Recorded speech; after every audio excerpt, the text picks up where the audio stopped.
Olá, pessoal! Bom, para quem não me conhece, meu nome é Eliane Reis, sou a fundadora do Momento de Estudar e nesse vídeo de hoje a gente vai falar sobre tudo sobre o exame de suficiência. Então, eu quero que a gente entenda como funciona o exame, não só esse edital agora, né? Nesse momento que eu vou liberar o vídeo para vocês, a gente está com o edital, já tem prova marcada, a gente está já num projeto de reta final. Então, se você não assistiu ainda, se você vai prestar o exame agora nesse momento, né, que eu estou liberando o vídeo, a gente fez uma live no último sábado e aí nessa live a gente fez a análise desse último edital. Então, esse vídeo aqui de hoje eu quero que a gente trabalhe com o exame em si, independente de qual seja o seu projeto, se você vai prestar o exame agora ou vai prestar só no próximo semestre.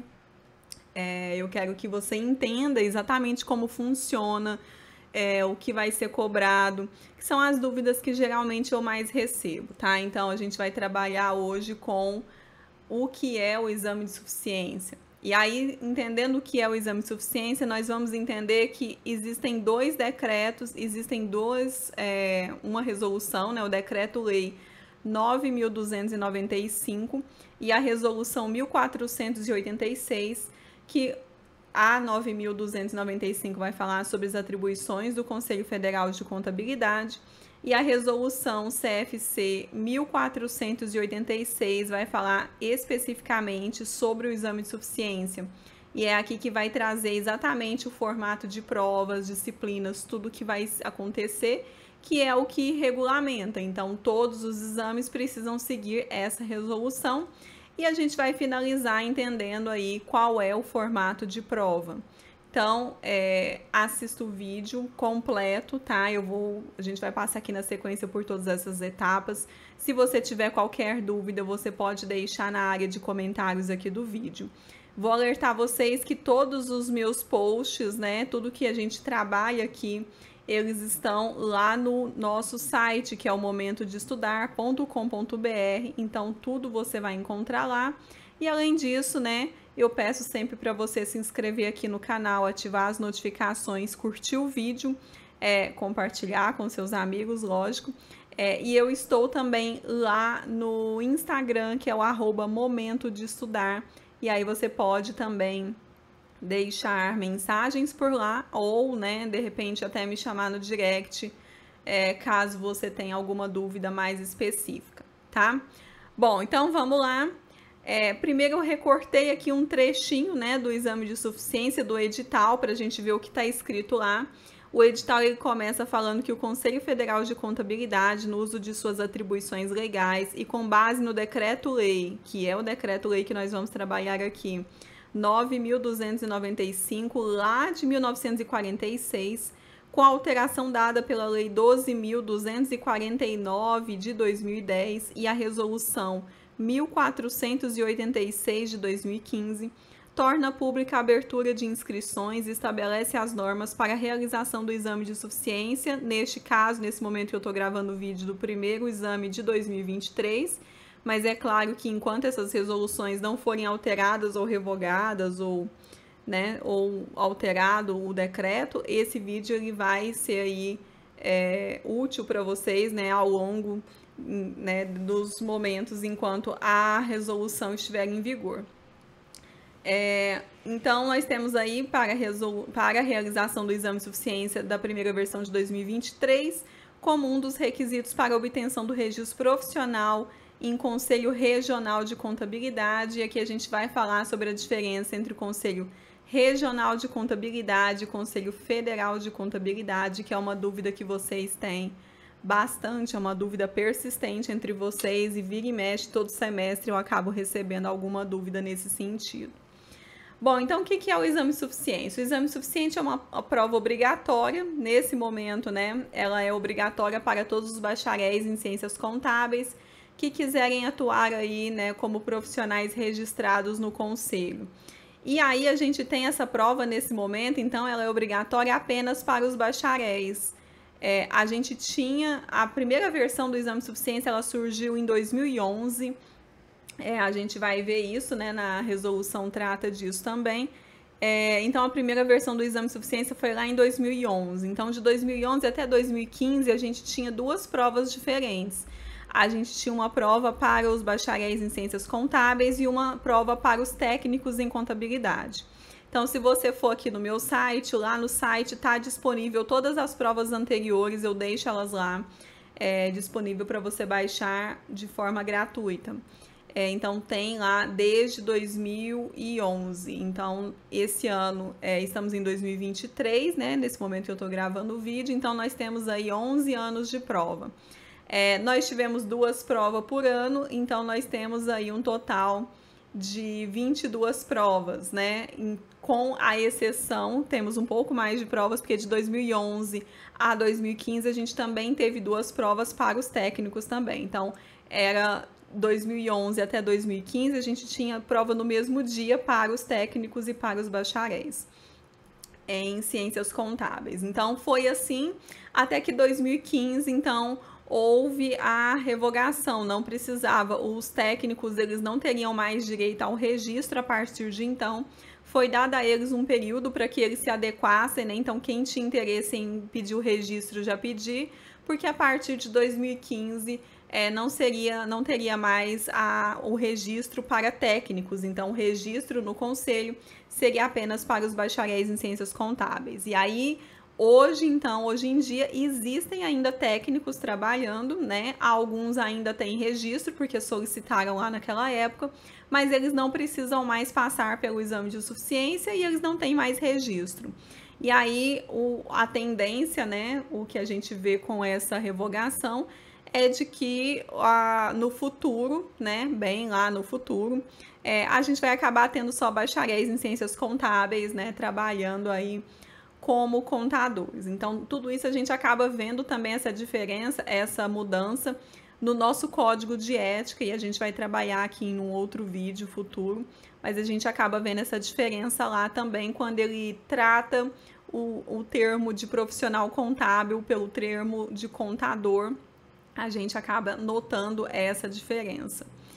Bom, então, a partir de 2015, a prova ela ficou sendo obrigatória só para os bacharéis em ciências contábeis. E aí a gente vai começar então com o decreto 9.295, ele é lá de 46. Então, você vai perceber que algumas coisas ficaram diferentes em alguns aspectos, principalmente nomenclaturas, né? A gente teve a mudança da moeda, então nessa época que eu acho que ainda era cruzeiro ou cruzado, não sei, e hoje em dia é real. Então a gente teve algumas mudanças que você vai perceber enquanto a gente fizer aqui esse estudo, tá? Esse estudo do Decreto-Lei 9.295, ele é sim muito importante, então, principalmente porque também cai no exame de suficiência, então seria interessante de que vocês, a partir de agora, então, dessem uma dedicação aí a ter uma concentração aqui nessa nossa aula, vamos assim dizer, né? E se você tiver qualquer dúvida, claro, deixa aí na área de comentários. Bom, então vamos lá. O Decreto-Lei 9.295, de 27 de maio de 46, ele cria, então, o Conselho Federal de Contabilidade. Define as atribuições do contador e do técnico em contabilidade e dá outras providências. Eu acho que eu vou usar o marca-texto aqui com vocês. Deixa eu ver se eu dou com... É que ele tá meio que travando. Deixa eu ver se vai dar. Aí, vai ficar melhor, né, para vocês. Então, ele cria aí o Conselho Federal de Contabilidade e define as atribuições, então, do contador e do técnico em contabilidade. Então, nós temos aí, usando as atribuições que confere o artigo 180 da Constituição, o presidente da República, então, vai decretar o capítulo 1º do Conselho Federal de Contabilidade e dos Conselhos Regionais. Ficam criados o Conselho Federal de Contabilidade e dos Conselhos Regionais de Contabilidade, de acordo com o que preceitua o presente decreto-lei. Artigo 2º, a fiscalização do exercício da profissão contábil, assim entendendo-se os profissionais habilitados como contadores e técnicos em contabilidade, será exercida pelo Conselho Federal de Contabilidade e pelos Conselhos Regionais de Contabilidade. Essa é uma dúvida que vocês têm muito. O que é Conselho Federal e o que é Conselho Regional? Então, vamos lá. O Conselho Federal, ele está no âmbito federal, então, no âmbito do Brasil inteiro. E o Conselho Regional é aquele que está em cada estado. Então, a gente vai ver que em cada estado da federação nós temos...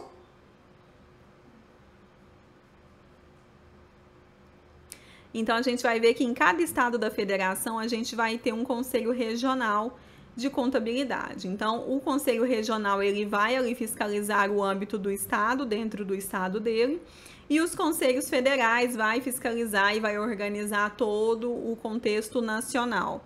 E aí a gente vai ter então, por exemplo, o exame de suficiência. Quem é responsável pela prova é o Conselho Federal de Contabilidade, o CFC.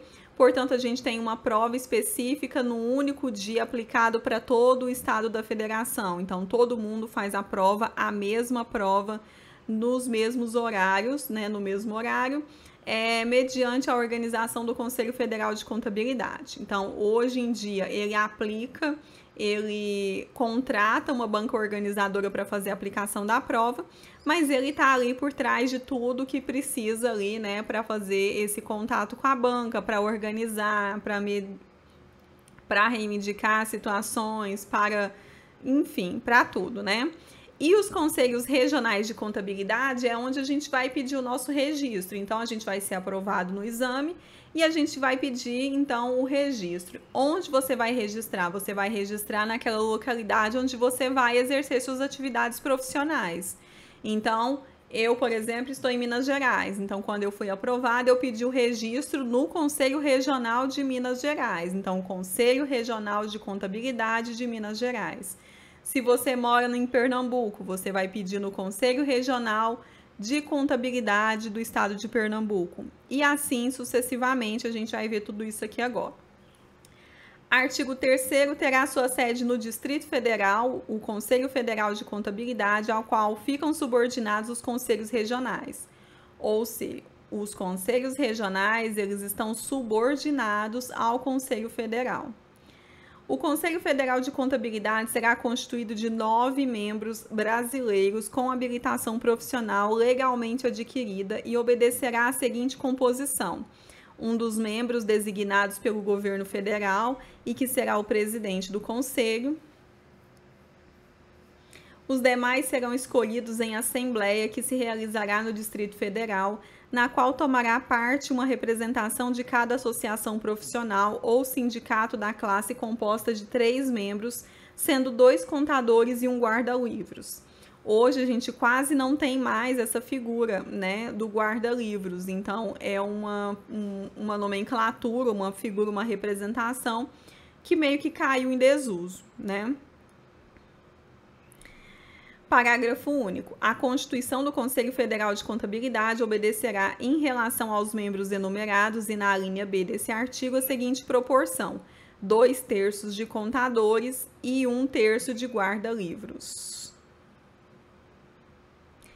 O mandato do membro do Conselho Federal de Contabilidade durará 3 anos, salvo o do representante do governo federal. Então, a gente vai ter aqui um mandato de 3 anos dos membros.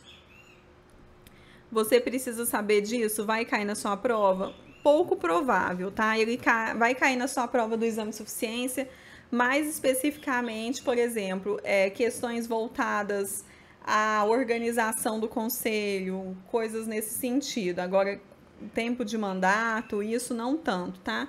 Mas também eu sei que tem muita gente que está aqui assistindo esse vídeo que é um profissional, né, contábil, quer entender melhor sobre o conselho. Então, vamos continuar aqui. Parágrafo único. 1/3 dos membros do Conselho Federal será renovado para o seguinte triênio. Então, são atribuições do Conselho Federal de Contabilidade. Isso aqui pode sim cair na sua prova aí, no exame de suficiência, tá?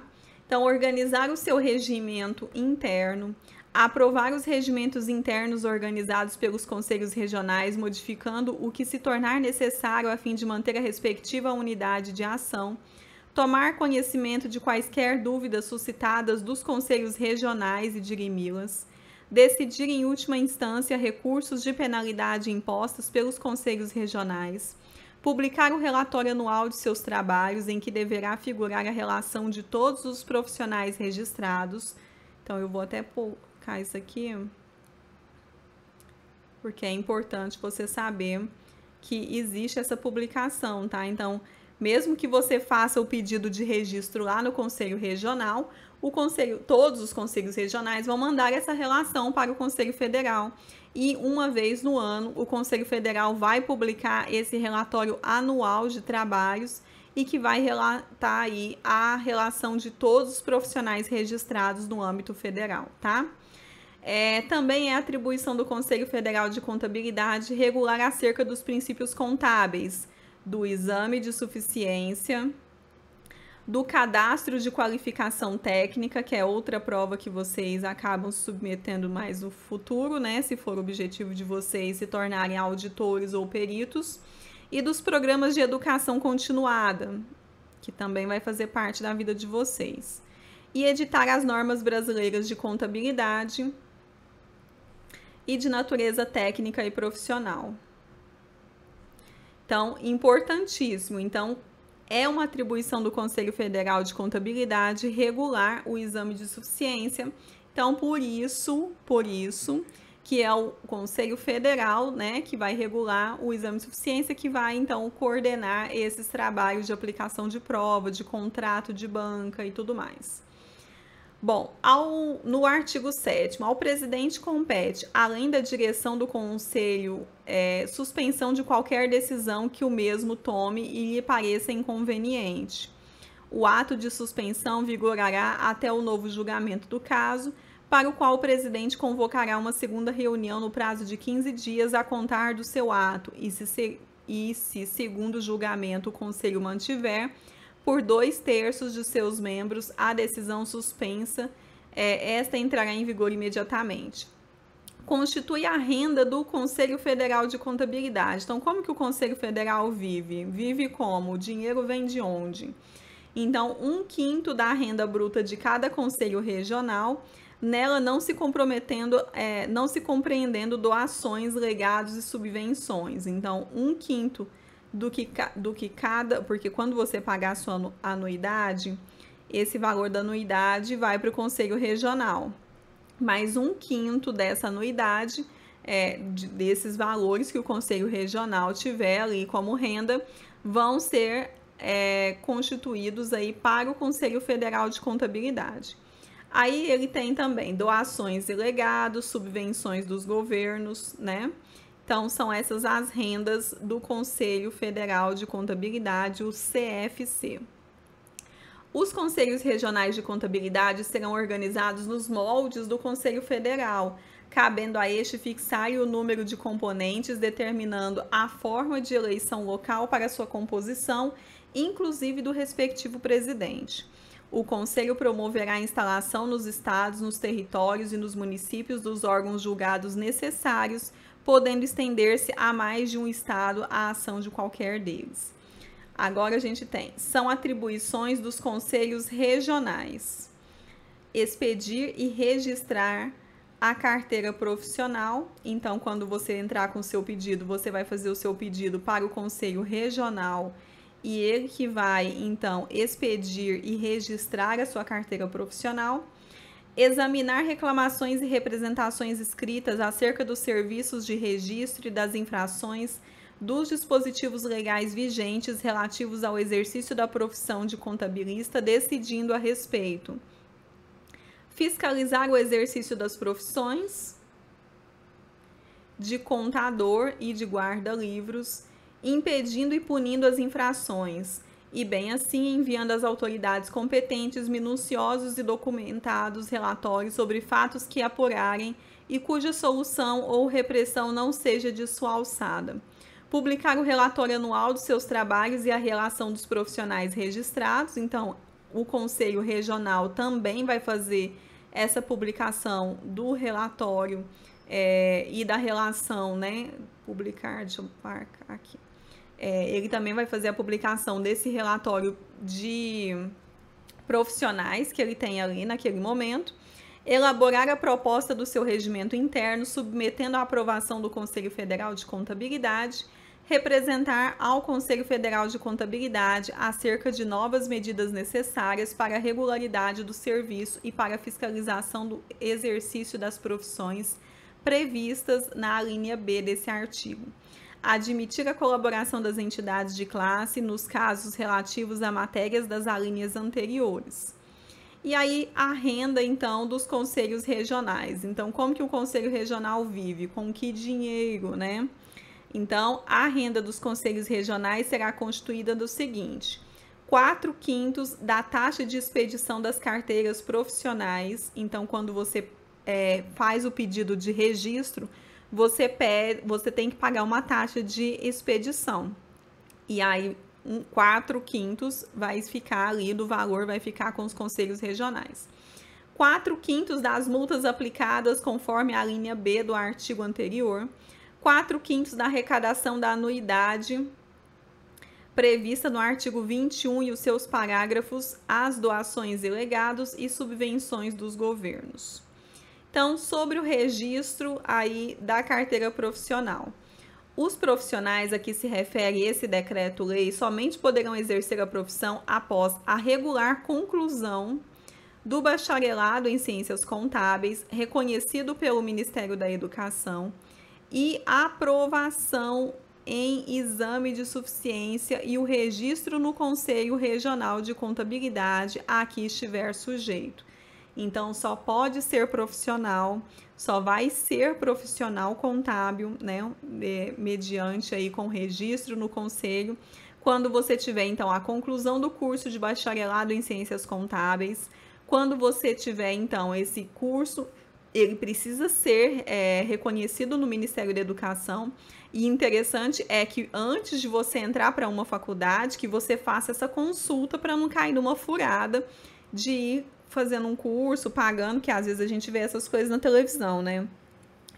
E o curso não ser nem reconhecido, tá? Então, a gente tem que procurar isso antes de começar o curso. E aí você precisa ter, então, a aprovação no exame de suficiência e o registro no Conselho Regional de Contabilidade.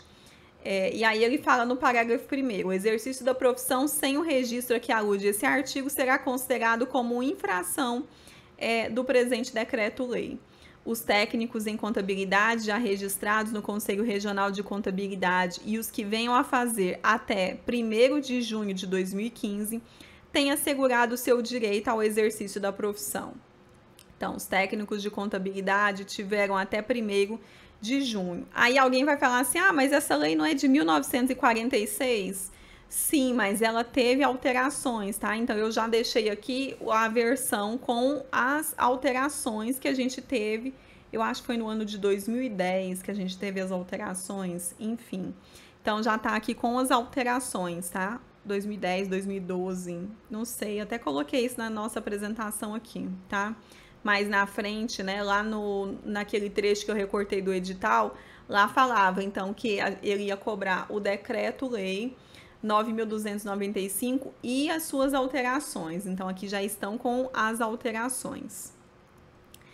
Os profissionais punidos por inobservância do artigo anterior e o seu parágrafo único não poderão obter o registro sem provar o pagamento das multas em que houverem incorrido.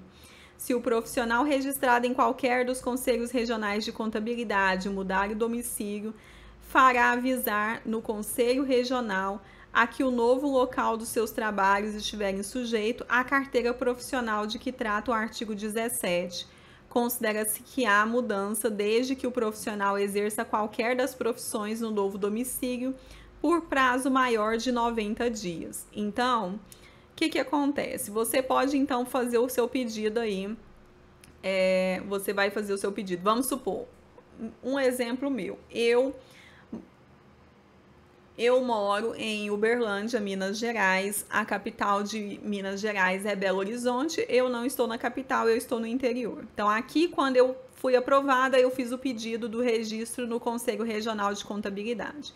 Vamos supor que aqui, o mais perto, para mim, a capital mais perto é Goiânia, não é Belo Horizonte. Então, Goiânia, eu gasto 4 horas aqui de carro para ir em Goiânia, Vamos supor que eu arrumei um serviço lá como contadora, vou trabalhar lá, vou prestar um serviço por algum tempo. Então, se esse prazo, então ele fala, né, que se o profissional é registrado em qualquer dos conselhos regionais de contabilidade mudar de domicílio, então vamos supor que eu mude para Goiás, eu vou mudar para Goiânia, eu tenho que avisar o conselho regional do meu novo local e dos meus novos trabalhos lá. Então, mudei para Goiânia, eu vou avisar o conselho de Minas que eu estou agora me mudando para Goiânia e vou levar o meu registro lá para Goiás, certo? É isso.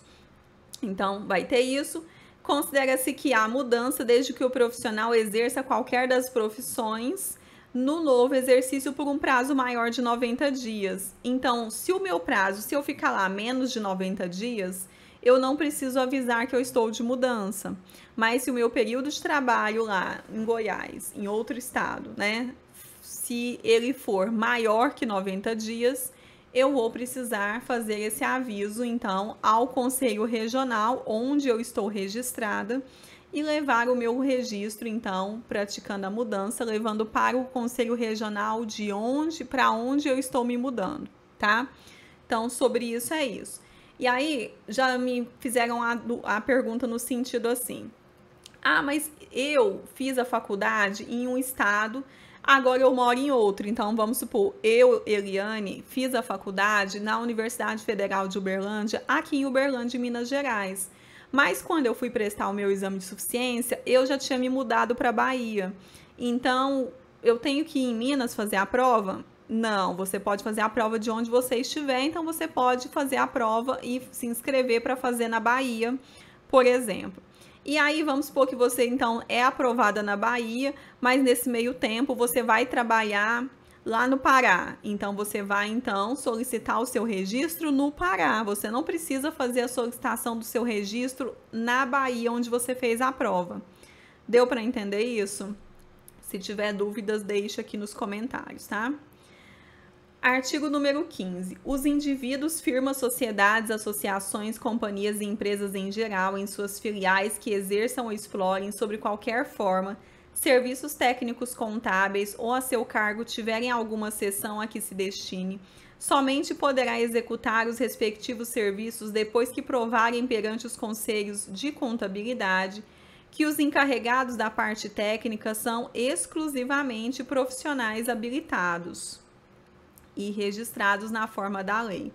Então, quem precisa ter o registro são os profissionais encarregados da parte técnica.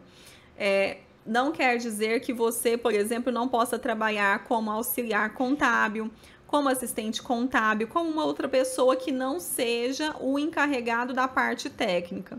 Mas, para ser um profissional encarregado da parte técnica e assinar ali aqueles trabalhos que você está exercendo, você precisa, sim, ser um profissional habilitado e registrado.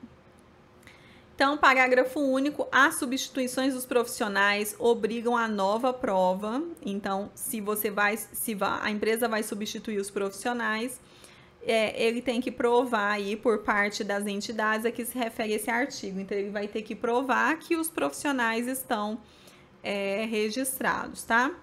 O Conselho Federal organizará anualmente, com as alterações havidas e em ordem alfabética, a relação completa dos registros classificados conforme os títulos e habilitação, a que fará publicar no Diário Oficial, que é o Diário Oficial da União, tá? Então, ele vai fazer uma vez por ano um registro, uma publicação no Diário Oficial da União com a relação em ordem alfabética da relação completa dos registros que ele tem lá naquele momento. Isso por quê? Porque algum pode ter dado baixa, né? Então, quando o profissional ele dá baixa no registro, aí não vai aparecer nessa relação, na próxima relação, né, do próximo ano, tá? Bom, a todo profissional registrado, de acordo com esse decreto-lei, será entregue uma carteira profissional. Então, a gente vai ter uma carteira profissional numerada, registrada e visada no Conselho Regional respectivo, a qual conterá. Então, vai ter lá o seu nome por extenso, a sua filiação, nacionalidade e naturalidade, a data do seu nascimento, a denominação da escola em que você se formou ou a declaração da sua categoria de provisionado, a data em que foi diplomado ou provisionado, bem como a indicação do número de registro no órgão competente do Departamento Nacional de Educação, a natureza dos títulos e dos títulos de sua habilitação e o número do registro do Conselho Regional respectivo, a sua fotografia de frente e a impressão datiloscópica, eu sempre tenho dificuldade de falar isso, do polegar. Então vai ter lá o seu polegar e a sua assinatura. Deixa eu pegar a minha aqui. Então eu vou te mostrar a minha. Ah, ela não tá aqui, peraí. Eu vou te mostrar a minha e vou tampar a minha assinatura, tá? Então, essa aqui é uma versão antiga, porque eles fizeram uma alteração tirando o chip. E o meu agora, o meu ainda tem chip, tá? Então, esse é o meu registro. Então, aparece assim. Então, aqui tem a minha foto, uma foto antiga lá, de quando eu saí da faculdade, né? Que foi assim que eu tirei. E eu tô aqui até a data de expedição é de 2016, porque eu fiquei com o provisório por um tempo. E aí, deixa eu tampar aqui meus documentos. Com a unha que tá sem fazer, tá? Então, relevem. Deixa eu ver, gente, não tô dando conta de tampar isso aqui, peraí. E aqui a parte de trás com o polegar aqui, tá? Então, tudo era digital, e aí ficou pequenininho assim. Lógico, minha polegar é bem maior que isso, né? Mas aí é isso. Aí eles fizeram uma versão que tá sem o chip. Então, a versão da agora é uma versão sem o chip. Teve aí uma discussão para fazer a versão digital, não sei se chegou a fazer, mas eu acho uma furada fazer documentos digitais, porque, por exemplo, no momento, para fazer a prova do exame de suficiência, se você só tem documento digital, você também não pode usar celular. E aí? Faz como? Se você perde o celular, se a bateria acaba, enfim, eu prefiro ter a versão física dos meus documentos mesmo, tá? E aí, lógico que você tem a sua opinião também, né? Cada um tem a sua opinião. Bom, vamos continuar aí. A expedição da carteira fica sujeita a uma taxa de 30 cruzeiros. Essa taxa foi alterada, lógico, a gente não tem mais não é mais em cruzeiro. Eu não sei quantos reais, até a última vez que eu consultei era R$40 a taxa de expedição da carteira. Então, você vai entrar no site do Conselho Regional aí, de onde você vai pedir. O valor é padronizado, então todos os estados são iguais. E aí você vai conferir lá qual é a taxa, tá? A carteira profissional substituirá o diploma ou título de provisionamento para os efeitos legais. Servirá de carteira de identidade e terá fé pública. Isso funciona, eu já fiz várias provas de concurso usando só a minha carteira, só a minha carteirinha. Já viajei também, por exemplo, a aeroporto, né, para eles... eu lembro até uma vez que eu fui no aeroporto, era o de Salvador, e aí o rapaz que trabalhava lá também era estudante. Quando ele viu minha carteira, ele me encheu de perguntas. Mas, enfim, é uma prova, é um documento normal de identificação, né, como ele tem foto, ele serve de identidade, ele tem fé pública. As autoridades federais, estaduais e municipais só receberão impostos relativos ao exercício da profissão de contabilista mediante a exibição da carteira a que se refere o artigo 18. Todo aquele que, mediante anúncios, placas, cartões comerciais ou outros meios, se propuser ao exercício da profissão de contabilista em qualquer dos seus ramos, fica sujeito às penalidades aplicáveis ao registro ilegal da profissão, se não estiver devidamente registrado. Então, é lógico, você não vai fazer anúncios, placas, cartões comerciais falando que você é contador, se você não é um profissional registrado, né? Então, isso realmente é um exercício ilegal da profissão, e aí você vai estar sujeito às infrações e às penalidades, tá? Para fins de fiscalização, ficam os profissionais obrigados a declarar em todo e qualquer trabalho realizado e nos elementos previstos nesse artigo a sua categoria profissional de contador ou guarda-livros, bem como o número do seu registro no Conselho Regional. Então, quando você for se identificar, você vai colocar lá o seu nome e o número de registro a qual você pertence, né? E a sua categoria profissional, que hoje não tem mais essa categoria de guarda-livros, né? A categoria de contador ou de técnico em contabilidade. E aí, sobre a anuidade. Então, a anuidade devido aos conselhos regionais. Os profissionais registrados nos conselhos regionais de contabilidade são obrigados ao pagamento da anuidade. O pagamento da anuidade será efetuado até 31 de março de cada ano, devendo no primeiro ano o exercício da profissão realizar-se por ocasião de ser expedida a carteira profissional. As anuidades pagas após o dia 31 de março serão acrescidos de juros e multa de mora e atualização monetária nos termos da legislação vigente. Na fixação dos valores das anuidades devidas ao Conselho Federal e aos Conselhos Regionais de Contabilidade serão observados os seguintes limites. Aí aqui, eu vou até entrar aqui no site agora para a gente poder consultar esse valor, porque esse valor está muito desatualizado, não é só R$380, tá? Era quase R$500 ou quase 600, agora eu não lembro, mas eu vou consultar agora e vou colocar aqui para vocês. Ó, então consultei aqui lá no site do Conselho Federal de Contabilidade. Então, para a pessoa física, o valor é de R$562. Isso eu estou falando aqui em... Deixa eu melhorar isso aqui, né? Ó, nós estamos em 2023 e é de R$562 para os contadores e de R$503 para os técnicos em contabilidade, tá? E aí, o do escritório, que tem o da pessoa física que você faz, e quando você abre o escritório, você tem que pagar o da pessoa jurídica também, tá?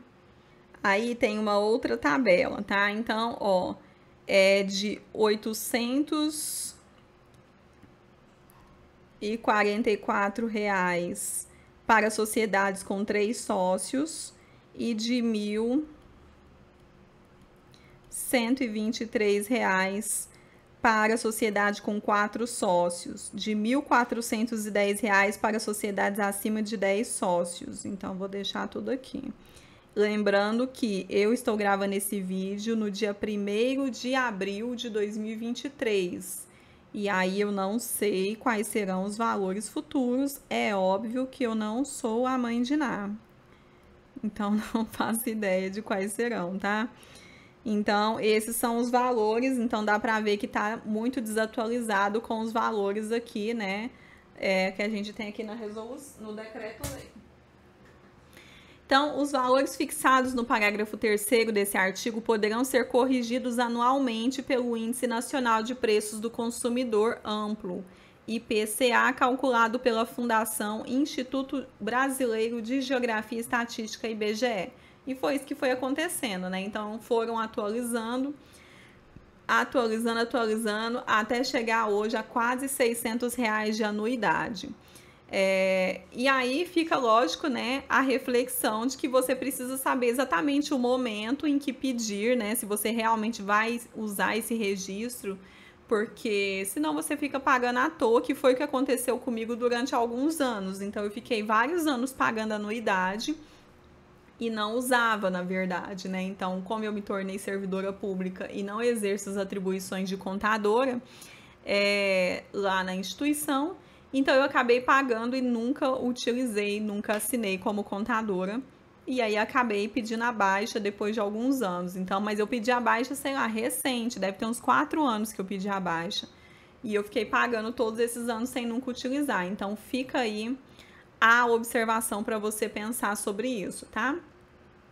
As empresas ou quaisquer organizações que explorem ramos dos serviços contábeis, é obrigatório o pagamento da anuidade ao Conselho Regional da respectiva jurisdição. Ou seja, né, a pessoa jurídica também precisa ter registro. As empresas ou quaisquer órgãos que explorem ramos de serviços contábeis, é obrigatório o pagamento da anuidade ao Conselho Regional da respectiva jurisdição. A anuidade será paga até o dia 31 de março, aplicando-se após essa data a regra, o parágrafo 2º do artigo 21. O pagamento da primeira anuidade deverá ser feito por ocasião da inscrição inicial no Conselho Regional. Isso também é para a pessoa física. Então, você, quando vai fazer o seu primeiro registro, você paga o valor proporcional aos meses que você tenha pela frente, até começar um novo cálculo ali, né, para você pagar até dia 31 de março, tá? Então, o primeiro anuidade é sempre proporcional. O profissional ou a organização contábil que executarem serviços contábeis em mais de um estado são obrigados a comunicar previamente o Conselho Regional de Contabilidade, no qual são registrados o local onde serão executados os serviços. Somente poderão ser admitidos à execução de serviços públicos contabilidade, inclusive a organização dos mesmos, por contrato particular sobre qualquer modalidade, o profissional ou pessoas jurídicas que provem quitação de suas anuidades de outras contribuições a que estiverem sujeitos. E aí, das atribuições profissionais. Então, são considerados trabalhos técnicos de contabilidade: a organização e execução dos serviços de contabilidade em geral, a escrituração de livros de contabilidade obrigatórios, bem como de todos os necessários no conjunto da organização contábil e levantamento dos respectivos balanços e demonstrações, perícias judiciais ou extrajudiciais, revisão de balanços e de contas em geral, verificação de haveres, revisão permanente ou periódica de escritas, regulações judiciais ou extrajudiciais de avarias grossas ou comuns, assistência aos conselhos fiscais das sociedades anônimas e quaisquer outras atribuições de natureza técnica conferidas por lei aos profissionais de contabilidade. Os serviços profissionais de contabilidade são, de sua natureza, técnicos e singulares, quando comprovada sua notória especialização nos termos da lei. Considera-se notória especialização o profissional ou a sociedade de profissionais de contabilidade, cujo conceito no campo de sua especialização decorrente de desempenho anterior, estudos, experiências, publicações, organização, aparelhamento, equipe técnica ou de outros requisitos relacionados às suas atividades, permita inferir no seu trabalho é essencial e indiscutivelmente o mais adequado à plena satisfação do objeto do contrato, salvo direitos adquiridos ex-vi de dispositivo do artigo 2º do Decreto número 21.033, de 8 de fevereiro de 32, as atribuições definidas na linha C do artigo anterior são privativas dos contadores diplomados. Qual é a linha C? Então, a linha C é essa daqui, né, que fala sobre as perícias, revisão de balanço e de contas em geral, verificação de haveres, revisão permanente e periódica de escritas, regulações judiciais ou extrajudiciais de avarias grossas ou comuns, assistência aos conselhos fiscais das sociedades anônimas e quaisquer outras atribuições de natureza técnica conferidas por lei aos profissionais de contabilidade. Então, essas são privativas dos contadores diplomados. E aí, lógico, né, que possuam registro no Conselho Regional de Contabilidade. E aí, sobre as penalidades. As penalidades ético-disciplinares aplicáveis por infração ao exercício legal da profissão são as seguintes: multa de 1 a 10 vezes o valor da anuidade do exercício em curso aos infratores dos artigos 12 e 26 desse decreto-lei. A multa de 1 a 10 vezes aos profissionais e de 2 a 20 vezes o valor da anuidade do exercício em curso às empresas ou a quaisquer organizações contábeis, quando se tratar de infração dos artigos 15 e 20 e os seus respectivos parágrafos. Multa de 1 a 5 vezes o valor da anuidade no exercício do curso dos infratores dos dispositivos não mencionados nas alíneas A e B ou para os quais não haja indicação de penalidade especial. Suspensão do exercício de profissão pelo período de até 2 anos. Os profissionais que dentro do âmbito de sua atuação e no que se referir à parte técnica forem responsáveis por quaisquer falsidade de documentos que assinarem pelas irregularidades da descrição praticada no sentido de fraudar as rendas públicas. Suspensão do exercício da profissão, eu vou até marcar aqui. Suspensão por até 2 anos. E aqui tem a suspensão do exercício pelo prazo de 6 meses a 1 ano. Ao profissional com comprovada incapacidade técnica no desenvolvimento de suas funções, a critério do Conselho Regional de Contabilidade, a que estiverem sujeitos, facultada, porém, ao interessado a mais ampla defesa. Ou seja, né, se você não tem capacidade técnica para desenvolver as suas atividades, as suas atribuições aí, e se alguém for te denunciar lá no conselho, você pode correr risco de ter o seu registro suspenso de 6 meses a 1 ano. E isso é grave, porque eu também já, né, sei de vários casos, todo mundo acaba sabendo de algum caso, de alguma pessoa que pegou algum serviço, até mesmo que já tenha sido aprovada no exame de suficiência e tal, mas que ela não consiga fazer. Então, fica muito atento a isso, tá? Então, o Código de Ética, ele prevê isso também, ele prevê que você pode recusar um trabalho que você não se julgue preparado para assumir.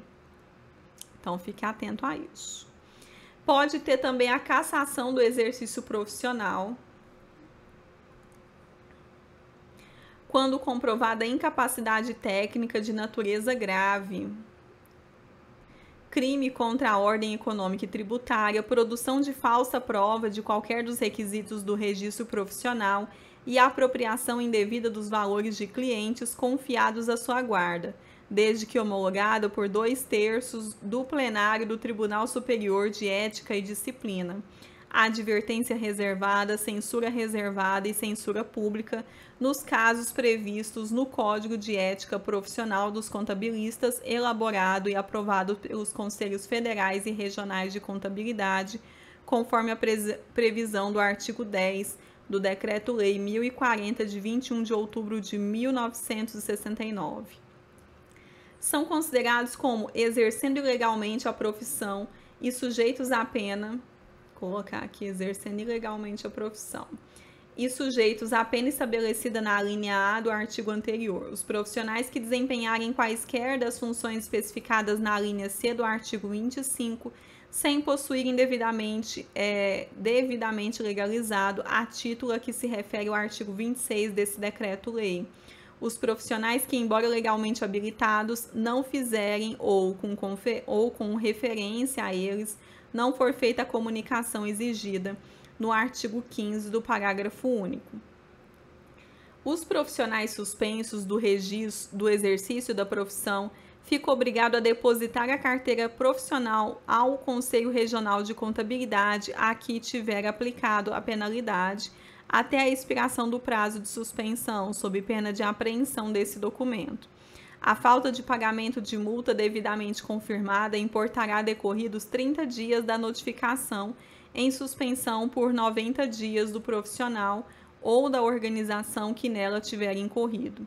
As penalidades estabelecidas nesse capítulo não isentam de outras em que os infratores hajam incorrido por violação de outras leis. Das multas impostas pelos conselhos regionais, poderá, dentro do prazo de 60 dias contados da notificação, ser interposto um recurso sem efeito suspensivo para o Conselho Federal de Contabilidade, não se efetuando amigavelmente o pagamento das multas. Serão estas cobradas pelo Executivo Fiscal na forma da legislação vigente. Os atos de infração, depois de julgados definitivamente contra o infrator, constituem título de dívida líquida e certa para efeitos de cobrança a que se refere o parágrafo anterior. São solidariamente responsáveis pelo pagamento das multas os infratores e os indivíduos, firmas, sociedades, companhias, associações ou empresas cujos serviços se achem. As penas de suspensão do exercício serão impostas aos profissionais pelos conselhos regionais, recursos para o Conselho Federal de Contabilidade. As multas serão aplicadas no grau máximo quando os infratores já tiverem sido condenados por sentença passada em julgado, que hoje a gente não fala passada em julgado, fala transitada em julgado, né? em virtude da violação dos dispositivos legais. No caso de reincidência, mesmo a infração praticada dentro do prazo de 2 anos, a penalidade se elevada ao dobro da anterior. E aí nós temos as disposições gerais. Então, aos Conselhos Regionais de Contabilidade fica cometido o cargo de dirimir quaisquer dúvidas suscitadas acerca das atribuições de que trata o capítulo 4, com recurso suspensivo para o Conselho Federal de Contabilidade, a quem compete decidir em última instância sobre a matéria. Os Conselhos Federais e Regionais de Contabilidade apresentarão anualmente a prestação de suas contas aos seus registrados.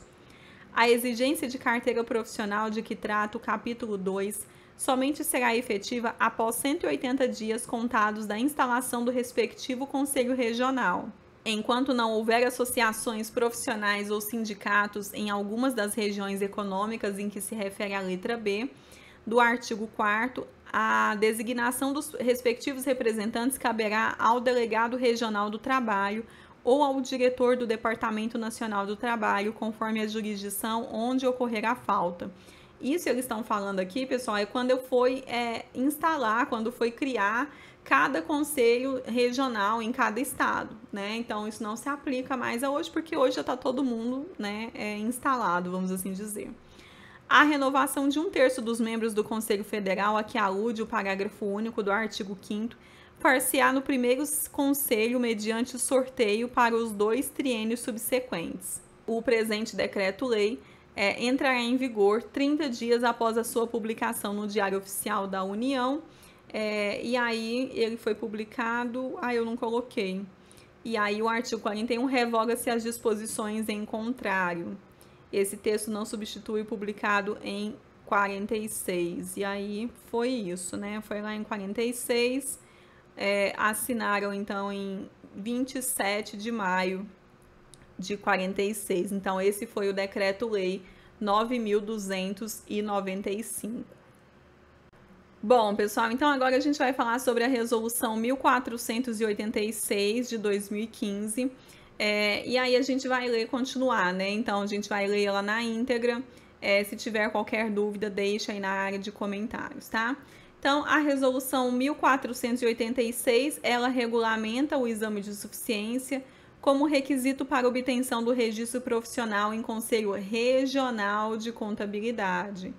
Então, a gente tem a diferença do Conselho Federal e do Conselho Regional. O Conselho Federal, ele vai cuidar de todas as atribuições, então, de organizar o registro, de organizar a lista dos profissionais registrados. Ele não só cuida do exame de suficiência, como ele também cuida dos outros exames, como de qualificação técnica.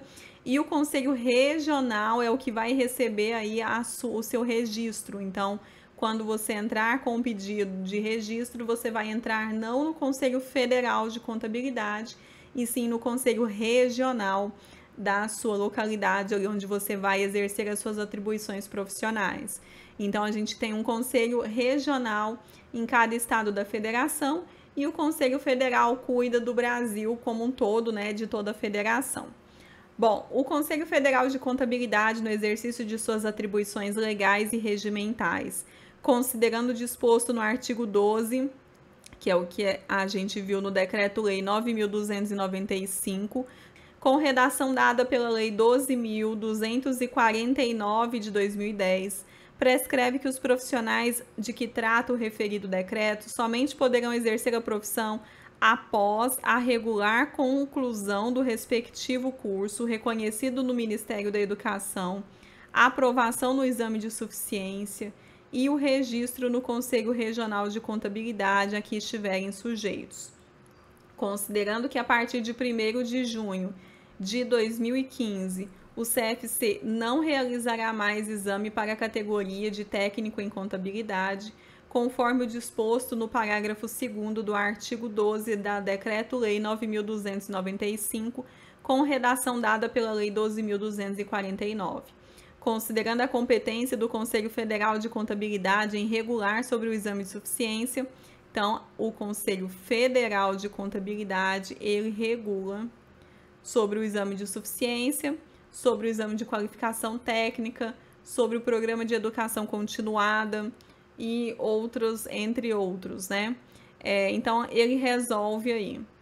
Capítulo 1 do conceito e objetivo. O exame de suficiência é a prova de equalização. Então, é uma prova de equalização, destinada a comprovar a obtenção de conhecimentos médios, consoante os conteúdos programáticos desenvolvidos no curso de bacharelado em Ciências Contábeis. A Ciências Contábeis saiu cortada aqui, né, pela câmera. Então, você vai perceber quando você pegar uma prova do exame de suficiência que realmente são cobrados conhecimentos médios. Mesmo que algumas pessoas venham a reclamar do nível de exigência, que as provas estão difíceis, ou, né, isso não se compara uma prova do exame de suficiência a uma prova de um concurso para um cargo de um nível mais elevado, sei lá, como contador, como auditor fiscal. Não se compara o nível de exigência. Então, o exame de suficiência realmente ele cobra só conhecimentos médios, tá? Parágrafo único. O exame de suficiência que visa a obtenção do registro da categoria de contador, porque a gente não tem mais o registro para técnico, pode ser prestado pelos bacharéis e estudantes do último ano letivo do curso de Ciências Contábeis. Então, se você é um bacharel em Ciências Contábeis e não tem registro ainda, ou você está no último ano letivo do curso de Ciências Contábeis, você pode prestar o exame de suficiência. A aprovação no exame de suficiência constitui um dos requisitos para a obtenção do registro profissional no Conselho Regional de Contabilidade. O exame será aplicado 2 vezes ao ano, em todo o território nacional, sendo uma edição a cada semestre, em data e hora a serem fixadas em edital por deliberação do plenário do Conselho Federal de Contabilidade, com antecedência mínima de 60 dias da data da realização. Então, a gente sabe, então, que independente do que está dizendo, do que alguém possa dizer, as regras do exame de suficiência estão aqui nessa resolução. Então, como ela regulamenta o exame de suficiência, a gente vai ter todas as regras aqui.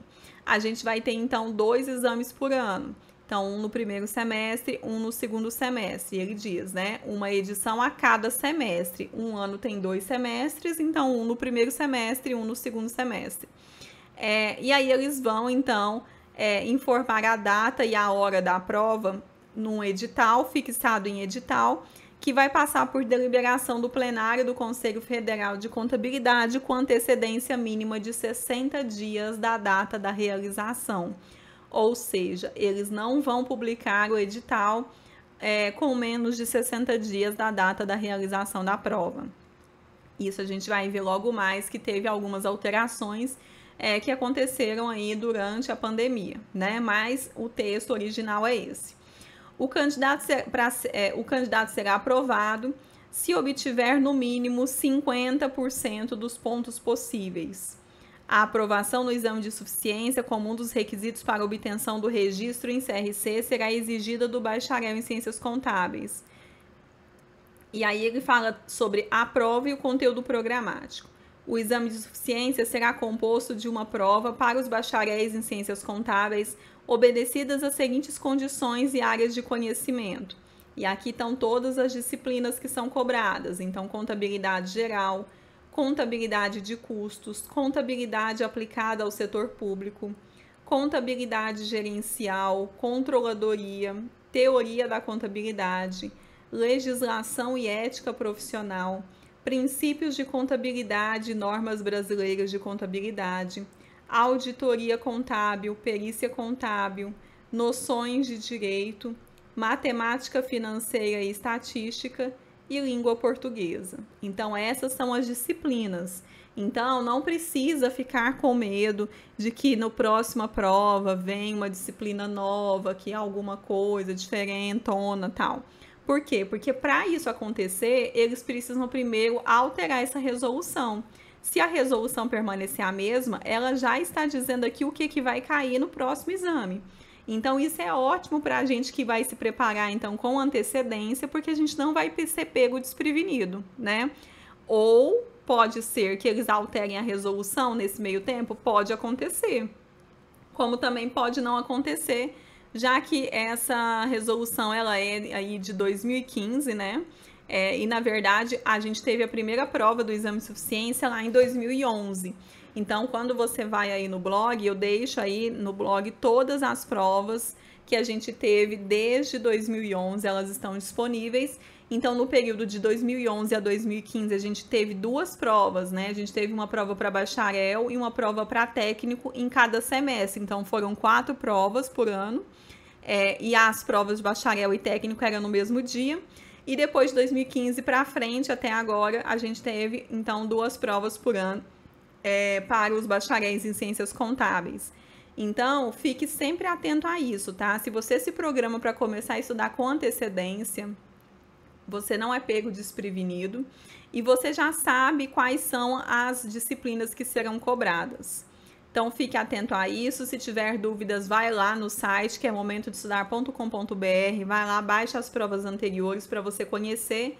Você pode baixar lá no blog ou lá no site de forma completamente gratuita, tá? Então, continuando aí. Parágrafo único. Compete ao Conselho Federal de Contabilidade ou à instituição ou empresa contratada elaborar e divulgar de forma obrigatória o edital, os conteúdos programáticos das respectivas áreas que serão exigidos na prova de bacharel em ciências contábeis. E eu sempre falo errado, eu falo bacharel, né? É bacharéis. E eu sempre falo errado, então relevem quando vocês escutarem isso. Ou seja, vai competir aí ao Conselho Federal de Contabilidade ou a uma instituição ou empresa contratada. Então, há algum tempo, nos últimos anos, nos últimos 4 anos, eu acho, não tenho certeza quantos anos, o Conselho Federal, eles vêm contratando empresas, né? Então, desde a primeira versão, quem ganhou a licitação foi a Consulplan, depois eles renovaram o contrato, né, mediante uma nova licitação, e aí foi a Consulplan de novo. Nas versões anteriores, era a Federação Brasileira de Contabilidade que fazia a aplicação da prova. Então, temos isso também. Pode ser que eles mudem e a Consulplan perca a licitação na próxima vez, né, porque existe um período de vigência aí dessa licitação. Pode sim, pode ser qualquer outra empresa que faça essas aplicações de provas. Então, a mesma empresa que faz aplicações de prova para o exame de suficiência, ela já faz para concursos, por exemplo. Então, nós temos várias e várias aí. Entre as mais famosas, nós temos a Fundação Getúlio Vargas, a Fundação Carlos Chagas, o Sebrasp. Temos várias e várias empresas, né? Tem a OCP, tem várias. Tem a FUMARC, que geralmente faz algumas coisas aqui em Minas Gerais. Mas, enfim, são várias, tá? E a Consulplan também. A prova deve ser elaborada com questões objetivas, de múltipla escolha, podendo, a critério do CFC, incluir questões para respostas dissertativas. Até o momento, já aconteceu isso? Até o momento, não aconteceu. A gente tem provas dissertativas, sim, para o exame de qualificação técnica. Para o exame de suficiência não aconteceu. Isso quer dizer que vai acontecer? Não, isso não quer dizer nada. Isso quer dizer que ele pode mudar esse formato de prova se ele quiser. Então, se vamos supor que na próxima prova ele decida que no edital vai vir cobrando lá, que agora eu resolvi que o pessoal vai ter que ser submetido a provas também escritas, provas dissertativas. O que é uma prova dissertativa? Onde vem a pergunta e você tem que escrever a resposta, como se fosse uma redação, mas uma resposta aberta, né? Isso pode acontecer? Isso pode acontecer sim, tá aqui na resolução, e é uma coisa que não aconteceu ainda. Então, eu vou deixar até isso aqui, porque se um dia acontecer, vocês não vão poder falar que eu não avisei.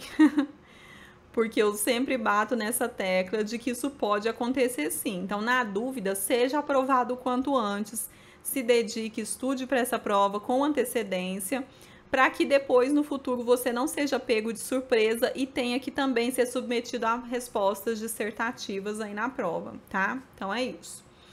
Capítulo 4 da realização e aplicação do exame. Para a realização do exame, o Conselho Federal de Contabilidade constituirá uma comissão e acompanhamento do exame. A comissão de acompanhamento do exame será formada por 6 membros contadores, obedecendo o mínimo de 3 conselheiros do CFC, com mandato de 2 anos, não podendo ultrapassar o término do mandato como conselheiro, e deve ser presidida pelo vice-presidente do registro, que acompanhará a realização do exame. A elaboração e aplicação da prova poderão ser realizadas por instituição contratada pelo Conselho Federal de Contabilidade, cabendo ao CRC colaborar naquilo que couber a realização. Então, os CRCs eles vão colaborar aí na realização do exame com a empresa contratada ou com o próprio Conselho Federal, se ele resolver aí fazer a elaboração e aplicação das provas. O processo de aplicação da prova do exame de suficiência será supervisionado em âmbito nacional pela Comissão de Acompanhamento do Exame. Então, aí sobre os recursos da prova. O candidato poderá interpor recurso contra o gabarito da prova e o resultado final dentro dos prazos e instâncias definidos previamente no edital. Por que eu tô marcando isso aqui? Porque nessa semana que eu estou gravando o vídeo, um ex-aluno entrou em contato comigo querendo entrar com um recurso da última prova, só que tipo, a última prova já se passou há 6 meses. Então, eu quero marcar isso aqui, e aí se você tá assistindo, você sabe quem é, eu não vou falar seu nome aqui, mas a gente tem que ficar atento aos prazos, gente. Então, existe prazo para fazer essas coisas. E por isso que eles pedem. Então, eu sempre aviso para vocês levarem as provas para casa, esperarem o horário que vocês vão sair com as provas, para que vocês já confiram, já entrem com recurso, se você tiver vontade de entrar com recurso, porque existe prazos para serem seguidos. Depois que o edital é homologado, o resultado é homologado, não existe mais o que ser feito, tá? Então, por isso que eu marquei isso aqui. Sobre o prazo de requerimento do registro, então, ocorrendo a aprovação no exame de suficiência, o Conselho Regional de Contabilidade disponibilizará ao candidato a certidão de aprovação para ser apresentada quando da solicitação do registro profissional. O parágrafo 1º foi revogado. E ele fala que, em caso de aprovação no exame, o candidato a que se refere esse artigo somente poderá obter o registro profissional após atendido todos os requisitos previstos no artigo 12 do Decreto-Lei 9.295 e conforme previsto na resolução que disciplina a matéria, não obstante a exigência contida no parágrafo 1º do artigo 12 dessa norma. E aí a gente tem as disposições gerais. Então, o Conselho Federal de Contabilidade e os Conselhos Regionais de Contabilidade, seus conselheiros efetivos e suplentes, seus empregados, seus delegados e os integrantes da Comissão de Acompanhamento do Exame não poderão participar de cursos preparatórios para os candidatos ao exame de suficiência, bem como não poderão oferecê-los ou apoiá-los a qualquer título sob pena de aplicação de penalidades cabíveis. O Conselho Federal de Contabilidade desenvolverá uma campanha publicitária no sentido de esclarecer e divulgar o exame de suficiência, sendo de competência dos Conselhos Regionais de Contabilidade o reforço dessa divulgação nas suas jurisdições. Aqui eu tenho uma observação de que existe essa campanha publicitária. Nos últimos 2 anos, mediante aí redes sociais, até que está acontecendo, mas ainda é muito fraca e antes disso não existia, tá? Não existia e foi até aí que eu acabei, vou assim dizer, ganhando uma visibilidade maior, porque eu comecei justamente com isso, né? Trabalhando com isso. Desde que eu fiz a minha prova e percebi que não tinha divulgação, que ninguém entendia nada como era, eu comecei a ajudar o pessoal na internet. Foi assim que eu me surgi por aqui. Foi assim que o Momento de Estudar surgiu, foi assim que o curso, os cursos e as aulas aconteceram. Mas nesse período eu ainda fiquei aí uns 2 anos trabalhando de graça na internet, porque não existia divulgação. E hoje, mesmo tendo redes sociais, e eu entendo que hoje, por exemplo, o meu público, a maior parte não está nas minhas redes sociais. Então, a grande maioria de vocês acessam o meu site e não estão, por exemplo, me seguindo no Instagram, né? Então, eu percebo que provavelmente isso também acontece com o Conselho, tanto o federal e o regional. e as pessoas continuam, assim, pela quantidade de dúvidas que eu recebo dos novos alunos que chegam até mim, eu percebo que ninguém entende mais ou menos, ou não entende coisa nenhuma, como que vai funcionar, como funciona o exame. Então, essa ampla divulgação, ela realmente está muito e muito fraca. E até por isso que eu tô gravando esse vídeo aqui para vocês, né, para que isso fique registrado aqui tanto entre os meus alunos, porque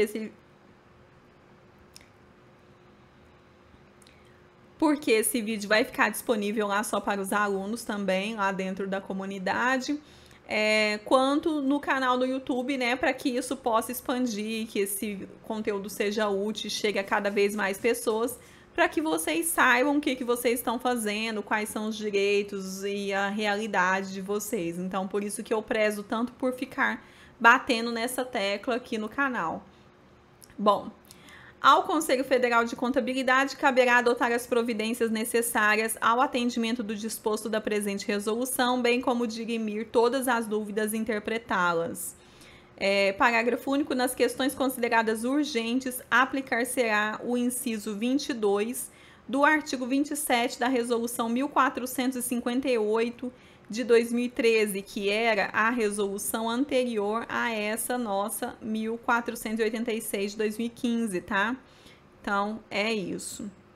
Essa resolução entra em vigor a partir de 1º de junho de 2015, revogadas as disposições em contrário. Então, temos aí a resolução, essa foi a resolução CFC 1486 de 2015. E aí eu quero então fazer uns comentários pertinentes a ela ainda, né? Então, a resolução 1486 de 2015 foi a que a gente acabou de ver aqui agora. E aí, durante a pandemia, eles publicaram a resolução 1587 de 2020. Nessa de 2020, a gente estava durante o período de pandemia, a gente teve provas que foram suspensas e a gente teve uma versão de prova que foi online, que eu acho que foi uma tentativa, né, do pessoal para ver se realmente dava para fazer assim, porque a gente estava com restrição de aglomeração. E aí, nessa resolução 1597, ele alterava o artigo 3º dessa resolução anterior, da 1486. E aí, alterando, ficava assim, então. Aqui já é o texto, aqui é o texto antigo, né, que fala que ele ia publicar o edital com antecedência mínima de 60 dias da data da realização da prova. E aí, com a alteração, ele disse assim que o artigo 3º da resolução passa a vigorar com a seguinte redação: o exame de suficiência será aplicado 2 vezes ao ano em todo o território nacional, preferencialmente com a edição a cada semestre, então normal, né, o que é o que a gente tem, em data e hora a serem fixados em edital, a ser publicado com antecedência mínima de 30 dias da data da realização da prova. Então, ao invés de publicar um edital faltando 60 dias, deu ao Conselho a possibilidade de fazer a publicação do edital faltando só 30 dias para a prova. Isso aconteceu? Aconteceu. E foi um desastre? Foi mais ou menos. Por quê? Porque a gente estava num período de pandemia, a gente tinha ondas, né? Então, a gente tinha uma alta contaminação da população. Depois, as estatísticas mostravam que essa contaminação ia diminuindo. Em um desses momentos em que a onda estava baixa, então, tínhamos aí uma quantidade de infectados menor, né? Em alguns períodos do ano, a gente teve essas situações. O Conselho decidiu que faria, então, a aplicação da prova. Nesse período, então, ele publicou um edital e fez a realização da prova. Mas essa prova, ela tinha sido suspensa um pouco antes, então houve essa situação. Daí, por que eu trouxe isso aqui para vocês ainda? Porque eu não encontrei na internet, eu fiz essa pesquisa antes de poder organizar essa aula. E eu não encontrei na internet uma resolução que revogasse essa resolução 1597 de 2020. Eu não encontrei a revogação dela, então ela talvez esteja vigente ainda, Se você conseguiu encontrar, você me conta aqui nos comentários. Mas então eu deixo ela aqui disponível para vocês que vocês entendam que em algum momento pode ser que ele publique com menos de 60 dias, tá? Como aconteceu aí em alguns momentos. Então, o que a gente tem que tirar do máximo disso? Que você não pode esperar para estudar faltando aí 60 dias, porque já é um período que eu vou dizer que já seria um pouco complicado de estudar faltando só 60 dias, porque a grande maioria dos alunos possuem muitas dificuldades e precisam de um período maior de estudo.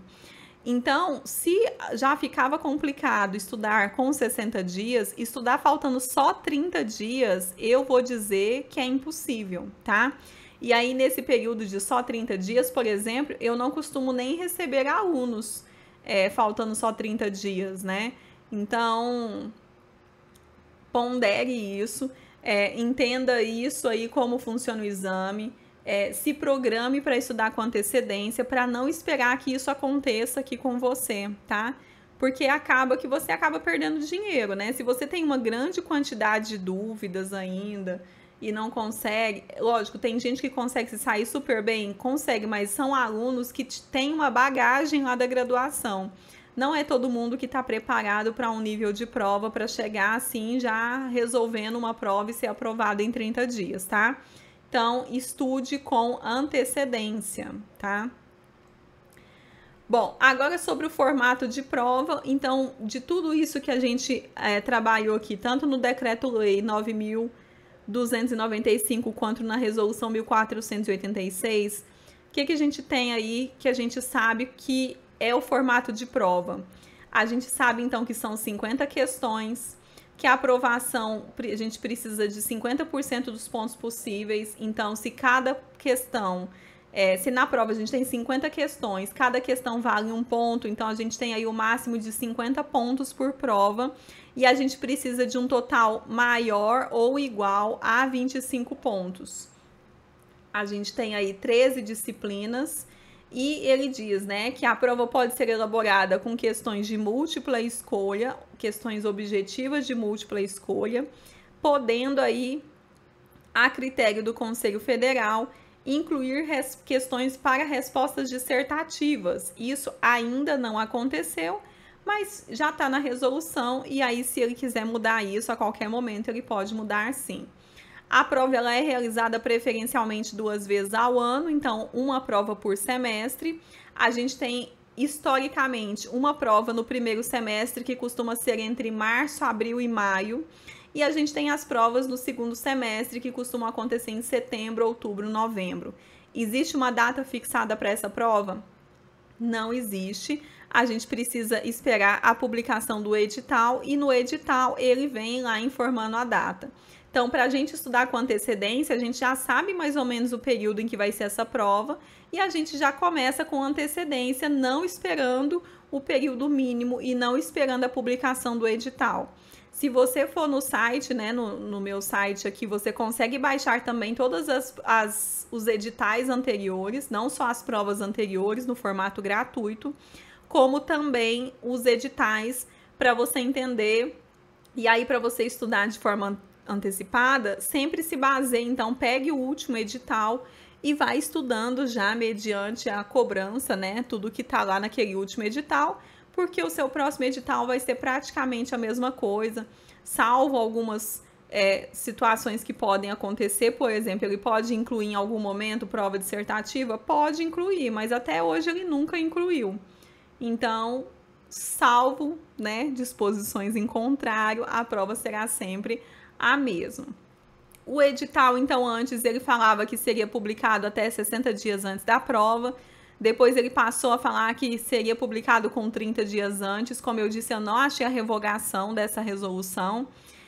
E o candidato para prestar, ele pode estar no último ano da graduação ou já ser um bacharel em ciências contábeis. Lembrando que, se você está no último ano da graduação, você pode prestar o exame de suficiência, e você só vai solicitar o registro quando você já tiver o seu diploma expedido, tá? Então, quando você tiver o diploma em mãos, aí você vai poder, então, ou concluir o curso. Eu não tenho certeza se eles ainda aceitam a declaração de conclusão do curso, tá? Então, vocês têm que ver isso no conselho de vocês, no conselho regional. Se você já é um bacharel em ciências contábeis e até o momento não tinha ainda feito a solicitação ou não tinha submetido à prova, você pode submeter a qualquer momento. Então, nós temos aí essas situações, né? E aí, lembrando, né, que essa versão dos 30 dias aconteceu durante a pandemia, tá? Então, talvez eles tenham já revogado e eu é que não consegui encontrar. Posso estar errada? Claro que posso. Completamente, posso estar errada. Então, é isso, pessoal. Então, fizemos aí a análise, isso é o que é o exame de suficiência, mediante, então, o decreto-lei e a resolução. Aqui estão as minhas outras redes sociais para você, então não se esqueça de curtir esse vídeo, se inscrever no canal, ativar as notificações e compartilhar com os seus amigos aí que estudam contabilidade, tanto o exame de suficiência, são amigos da faculdade, enfim. Você tem aí o meu Instagram, que é o @momento de estudar. Você pode me chamar lá no direct também. Eu não consigo responder todo mundo, mas em alguns momentos eu acabo respondendo, respondo caixinhas de pergunta por lá. E tem o meu Facebook também, que o Facebook é mais espelhado, né? Tudo que eu posto no Instagram, o Facebook puxa e posta lá no Facebook também. E você tem aí todas as informações de cursos, materiais, aulas, outras redes sociais, todas as informações de matrículas abertas, tudo lá no site que é o momentodeestudar.com.br. Inclusive, você consegue baixar, como eu disse, as provas anteriores do exame de suficiência num formato completamente gratuito, né? A prova sem comentários. Nesse momento eu estou gravando o vídeo, ainda está disponível provas comentadas. Você pode adquirir o e-book de provas comentadas, ou você pode ser meu aluno ou minha aluna, né? No momento de estudar, tanto na comunidade MDE quanto no momento de estudar para o CRC. Muito obrigada por ter assistido até aqui. Bons estudos. Se tiver qualquer dúvida, deixe nos comentários. A gente se vê no nosso próximo vídeo. Até mais.